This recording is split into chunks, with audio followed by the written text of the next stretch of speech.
अमरावतीच्या मेळघाटातील हा धक्कादायक प्रकार समोर आलेला आहे। रात्रीच्या जेवणातून विषबाधा झाल्याची माहिती समोर आलेली आहे। शासकीय आदिवासी आश्रमशाळा टिंटबा येथील ही घटना आहे। या विद्यार्थ्यांवर धरणी उपजिल्हा रुग्णालयामध्ये उपचार सुरू करण्यात आलेले आहेत आणि या संदर्भामध्ये अधिक बोलणार आहोत आमचे प्रतिनिधी अनिरुद्ध दवाळे आपल्या सोबत आहेत। अनिरुद्ध, जवळपास 30 ते 40 आदिवासी विद्यार्थ्यांना विषबाधा झाल्याचं कळतंय।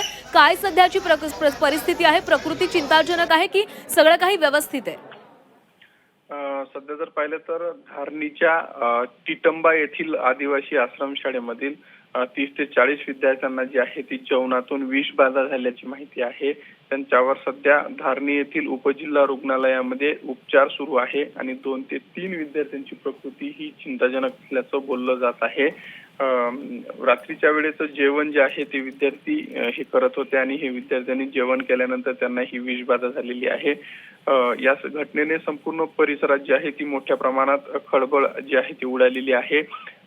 महिला व बालकल्याण मंत्री आदिती तटकरे ह्या मेळघाटच्या दौऱ्यावर असताना ही घटना उघडकीस आल्याने मोठ्या प्रमाणात संताप जो आहे तो व्यक्त करण्यात येत आहे।